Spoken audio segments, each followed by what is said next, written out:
walang baril. Ni isa walang baril. Walang tigas.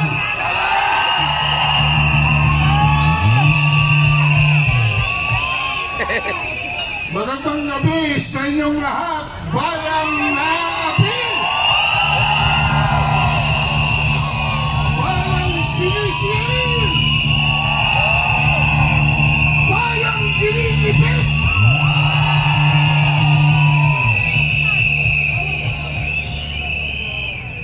Ang pangalan ko po ay Adolfo Quezon Paglinawan. Paglinawan natin!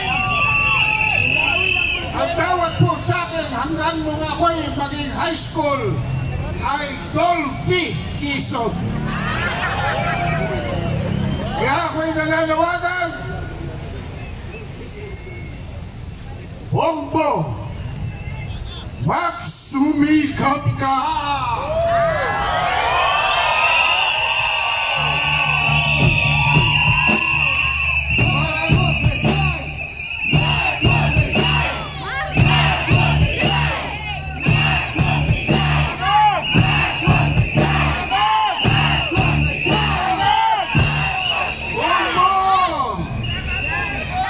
Mag-follicle test ka na!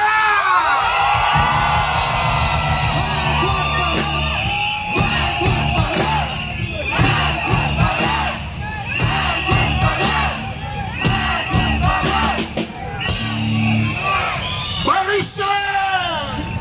Umamin ka na!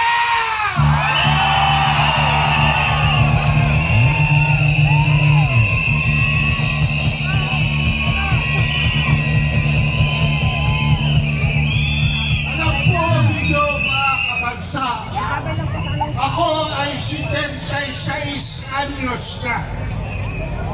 Subalit bigla akong binigyan ng lakas. Dahil dito, sa lupain ito hanggang Mindoro, ipinanganak ang aking pagka-aktivista noong 1969.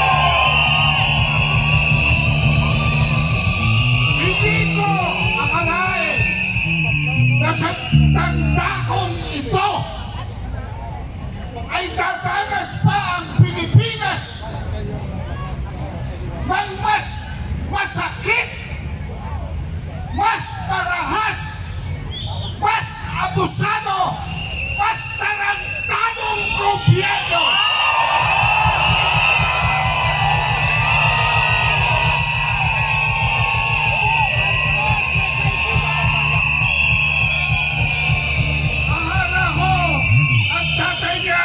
Ay sukdulan ng pagkadiktador.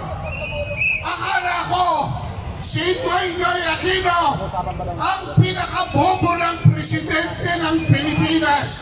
Merong